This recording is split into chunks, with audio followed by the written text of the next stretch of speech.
Hi welcome to Jinu's passion. ഇന്ന് നമ്മൾ summer സീസണാണ്. ഇപ്പം നമുക്ക് മാങ്ങ കിട്ടുന്ന സമയമാണ്. അപ്പം നല്ലൊരു മാമ്പഴ പുളിശ്ശേരി, നാടൻ രീതിയിൽ തന്നെ നമുക്ക് നല്ലൊരു മാമ്പഴ പുളിശ്ശേരി ഇപ്പോൾ തയ്യാർ ചെയ്യാൻ പോവുകയാണ്. അപ്പം തീർച്ചയായിട്ടും നിങ്ങൾ ഈ വീഡിയോ കണ്ടതിന് ശേഷം ട്രൈ ചെയ്ത് നോക്കുക. ട്രൈ ചെയ്തതിന് ശേഷം കമൻറ്റ്സ് വഴി എന്നെ അറിയിക്കുക. നിങ്ങളുടെ ഫ്രണ്ട്സുമായിട്ടൊക്കെ ഒന്ന് ഷെയർ ചെയ്യുക, ലൈക്ക് ചെയ്യുക. എൻ്റെ ചാനൽ ആദ്യമായിട്ട് കാണുന്നവരാണെങ്കിൽ സബ്സ്ക്രൈബ് ചെയ്യാനായിട്ട് മറക്കരുത്. അപ്പോൾ നമ്മുടെ ഇന്നത്തെ റെസിപ്പി എന്ന് പറയുന്നത് നാടൻ മാമ്പഴ പുളിശ്ശേരിയാണ്. അതെങ്ങനെ തയ്യാർ ചെയ്യാമെന്ന് ഇപ്പോൾ വീഡിയോയിൽ കാണാം. പിന്നെ നമ്മൾ മാമ്പഴ പുളിശ്ശേരിയാണ് തയ്യാർ ചെയ്യാനായിട്ട് പോകുന്നത്. അതിനായിട്ട് ഞാനിവിടെ 2 പഴുത്ത മാങ്ങ എടുത്തിട്ടുണ്ട്. അപ്പോൾ ഇനി നമുക്ക് ഇതിൻ്റെ സ്കിന്ന് തൊലി നമുക്ക് നന്നായിട്ടൊന്ന് പീൽ ചെയ്തെടുക്കാം.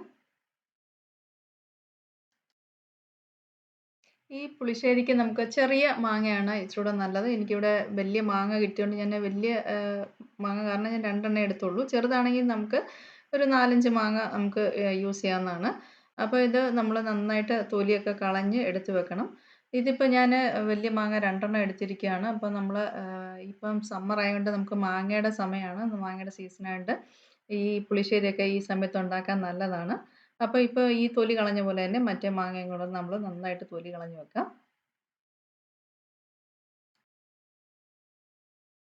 പിന്നെ നമ്മൾ മാമ്പഴ പുളിശ്ശേരി നമ്മൾ നാടൻ രീതിയിൽ തന്നെയാണ് തയ്യാർ ചെയ്യാനായിട്ട് പോകുന്നത്. അതിനായിട്ട് നമ്മളൊരു മൺപാത്രം അടുപ്പിൽ വെച്ചിട്ടുണ്ട്. ഫ്ലെയിം ഓൺ ചെയ്തിട്ടില്ല. ഇപ്പോൾ ഇതിനകത്തേക്ക് നമ്മൾ പീൽ ചെയ്ത് വെച്ചിരിക്കുന്ന മാങ്ങ നമ്മൾ ഇതിലേക്ക് ഫസ്റ്റ് ആഡ് ചെയ്ത് കൊടുക്കണം. കൊടുത്തതിന് ശേഷം നമുക്ക് ഇതിനകത്തേക്ക് ആവശ്യമായ വെള്ളം നമ്മൾ ഇതിനകത്തേക്ക് ഒഴിച്ചു കൊടുക്കാം.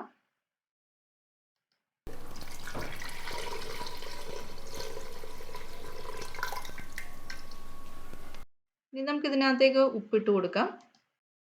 ഉപ്പിട്ടതിന് ശേഷം നമുക്ക് ഇതിനകത്തേക്ക് 1 ടീസ്പൂൺ നമ്മൾ മുളക് പൊടി ഇട്ട് കൊടുക്കുകയാണ്. എരിവില്ലാത്ത മുളക് പൊടിയാണ്. അതുപോലെ തന്നെ നമുക്ക് 1/4 ടീസ്പൂണ് മഞ്ഞൾ പൊടിയും കൂടെ ഇതിലേക്ക് നമുക്ക് ആഡ് ചെയ്ത് കൊടുക്കാം. ഇത് എല്ലാം ഇട്ടതിന് ശേഷം നമുക്കിത് നന്നായിട്ടൊന്ന് ഇളക്കി കൊടുക്കണം. ഇപ്പോഴും നമ്മൾ ഫ്ലെയിം ഓൺ ചെയ്തിട്ടില്ല. ഇളക്കിയതിന് ശേഷം നമ്മൾ ഫ്ലെയിം ഓൺ ചെയ്ത് കൊടുക്കണം. അപ്പോൾ ഇത് നമ്മൾ നന്നായിട്ടൊന്ന് മിക്സ് ചെയ്ത് കൊടുക്കുക. പൊടികളെല്ലാം നന്നായിട്ട് മിക്സ് ആയതിന് ശേഷം നമ്മളിത് ഒരു മീഡിയം ഫ്ലെയിമിൽ നമ്മളിത് നന്നായിട്ടൊന്ന് കുക്ക് ചെയ്തെടുക്കാം. തുറന്ന് വേണം നമ്മളിതിപ്പോൾ കുക്ക് ചെയ്തെടുക്കാനായിട്ട്. മാങ്ങ കുക്കാവുമ്പോഴത്തേക്ക് നമുക്ക് ഇതിന് വേണ്ട ഒരു പേസ്റ്റ്, കോക്കനട്ട് പേസ്റ്റ് നമുക്ക് തയ്യാർ ചെയ്തെടുക്കണം. അതിനായിട്ട് ഞാനിവിടെ തേങ്ങ എടുത്തിട്ടുണ്ട്. 1/2 കപ്പ് തേങ്ങ നമ്മളിവിടെ എടുത്തിട്ടുണ്ട്.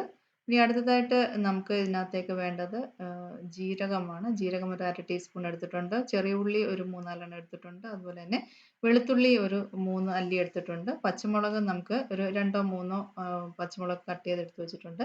ഇതെല്ലാം കൂടെ നമുക്കൊന്ന് ജാറിലിട്ടിട്ട് നന്നായിട്ടൊന്ന് പേസ്റ്റ് ചെയ്തെടുക്കണം.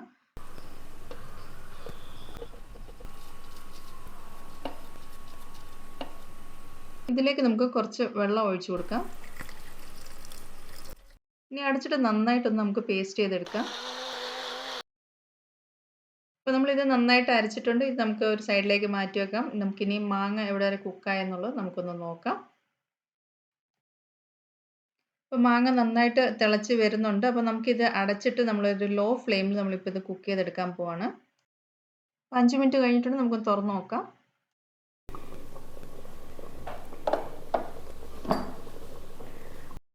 അപ്പോൾ മാങ്ങ നന്നായിട്ട് കുക്കായി വന്നിട്ടുണ്ട്. കണ്ടില്ലേ?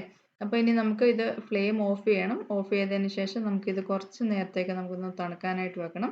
തണുത്തതിന് ശേഷം നമുക്ക് ബാക്കിയുള്ള ഇൻഗ്രീഡിയൻസ് ഓരോന്നായിട്ട് നമുക്കിതിലേക്ക് ആഡ് ചെയ്ത് കൊടുക്കാം. അപ്പോൾ നമ്മൾ ഫ്ലെയിം ഓഫ് ചെയ്യാൻ പോവാണ്. ഫ്ലെയിം ഓഫ് ചെയ്തിട്ട് നമുക്കിതൊന്ന് തണുക്കാനായിട്ട് നമുക്കിത് മാറ്റി വെക്കാം. അപ്പോൾ മാങ്ങ ഇച്ചിരി ഒന്ന് തണുത്തിട്ടുണ്ട്. ഇനി നമുക്കിതിനകത്തേക്ക് അരച്ച് വെച്ചിരിക്കുന്ന തേങ്ങയുടെ പേസ്റ്റ് നമ്മളിതിനകത്തേക്ക് ആഡ് ചെയ്ത് കൊടുക്കാം.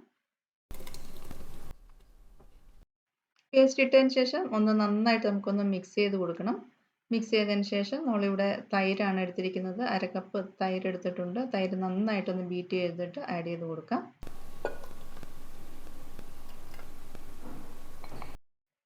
തൈരും കൂടെ ഒഴിച്ചിട്ട് നമുക്ക് നന്നായിട്ടൊന്ന് ഇളക്കി കൊടുക്കണം.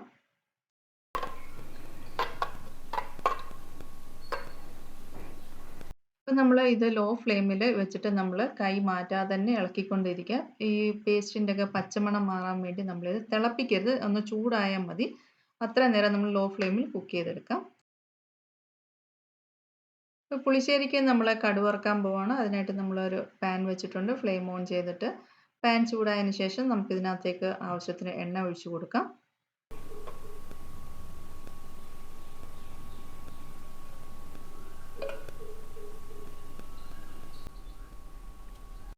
എണ്ണ ചൂടായിട്ടുണ്ട്. ഇതിലേക്ക് നമുക്ക് 1 ടേബിൾ സ്പൂൺ കടുക് ആഡ് ചെയ്ത് കൊടുക്കാം.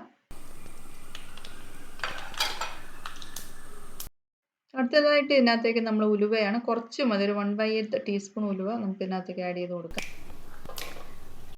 ഇനി അടുത്തതായിട്ട് ഇതിനകത്തേക്ക് നമുക്ക് വറ്റൽമുളക് ഒരു 3-4 എണ്ണം രണ്ടായിട്ട് കട്ട് ചെയ്തിട്ട് ആഡ് ചെയ്ത് കൊടുക്കാം. അതുപോലെ തന്നെ 2-3 പച്ചമുളകും കൂടെ രണ്ടായിട്ട് കട്ട് ചെയ്ത് ആഡ് ചെയ്ത് കൊടുക്കാം.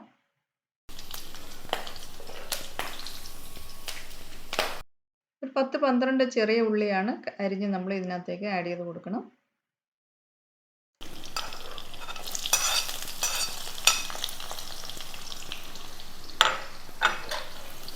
കറിവേപ്പില ആഡ് ചെയ്ത് കൊടുക്കാം. ഉള്ളി ഒരു ഗോൾഡൻ ബ്രൗൺ കളർ ആവുന്നവരെ നമുക്കിത് നന്നായിട്ട് മീഡിയം ഫ്ലെയിമിൽ ഒന്ന് ഫ്രൈ ചെയ്തെടുക്കാം.